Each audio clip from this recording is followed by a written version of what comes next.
4 News Weekend. It's all yours. You know, here in San Francisco, there are plenty of, tour operators for locals and for visitors. But I want to tell you about the crookedest tour outfit that I know. I'm telling you, it is a crime what these people talk about. It's called the Crooks Tour, and we're going to share some of the lurid history of the Bay Area coming up on KRON 4 News Weekend. Welcome back to KRON 4 News Weekend. Laura Fair walked up to a man, shot him in the heart. One of the more lurid tales of crime here in the Bay Area, and the kind of thing that they talk about during the Crooks Tour, which is a tour of the Bay Area of San Francisco, discussing some of those nasty folks, some of those evil folks who caused mayhem and crime and murder and pillage and, the usual stuff that makes life so much fun. So joining us are two of the guides from the Crooks Fair, Paul Drexler and Julie Marsh. Neither of you have been convicted of a crime. Not yet. Convicted? No. And they're going to tell us a little bit about some of the stories about the Bay Area. But first of all, would you explain the Crooks Tour and how it works, please? Sure. The Crooks Tour is a guided tour starting at the ferry building that goes for about a mile.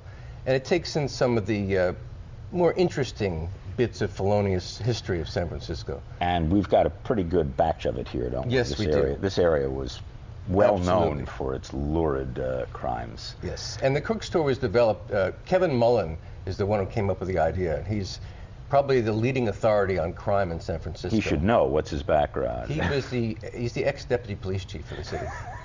So he personally witnessed some of them, yes. But not all of them. So, for example, I mentioned Laura Fair. So why don't you tell us a little about Laura? Well, she had bad taste in men, let's put it this way. I don't want to give away too much, but I think the crux of the story is something that many politicians around today would appreciate. It's where you got to tell. I'm sorry, you can't do a tease like that. Give us a little more. Come on. There was a very well-known lawyer and politician, A.P. Crittenden, who met her and romanced her, and he was keeping her on the side for many years. He kept promising to marry her. He even went to the point of bringing his wife in a suite in the fanciest hotel in San Francisco and moving Laura next to him in the other one. And he tells his wife, "Oh, this is my ex-landlady, falling upon hard times." And his wife believed it.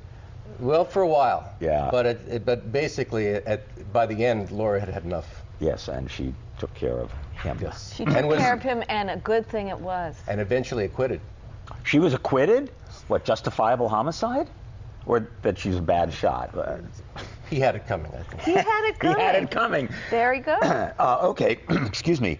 How about Ding Dong Daddy? Oh, well, this is one of my favorite crimes. But I just want to tell you that unless you like bigamy and vice and corruption and murder, you should not come on our tour. And you shouldn't be watching this program either. No, and you either. shouldn't be watching this program. But back to Francis Van Wee was a trolley car conductor. And during World War II, he really wasn't much of a Casanova at all. He was 5'2" and he was 190 pounds, but somehow, and you ladies are going to get this, yes. But he was bald, so that he was bald. But you ladies are going to get this, that sometimes these guys just, have it.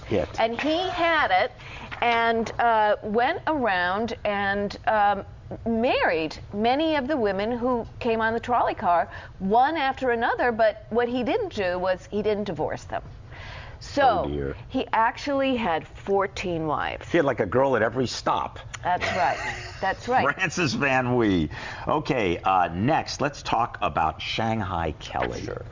Well, I think Shanghai Kelly was like the Babe Ruth of crimps, which is what they sort of called the people who got the sailors. Crimps? Crimps, yeah. And the art was Shanghai. And it's because so many sailors originally jumped ship that the ship owner said, if we don't, we're not going to stop. We're not going to stop here anymore. So he had a bar on the waterfront where everything went, and he was extremely successful. His his most famous exploit, in 1870, he announced that he was going to have, it was his birthday, he was going to celebrate free trip, free booze, free food, and it was true. What the people didn't know, free trip, is that the booze was drugged. So after an hour, the 70 revelers were asleep. He went to each ship and parceled them up. Now there's a bar in the Bay Area in San Francisco called Shanghai Kelly's, but we believe that it is perfectly all right. We have 30 seconds for you to tell us about Miss Pigott. Well, Miss Pigott was really so original. What she would do is she had a bar.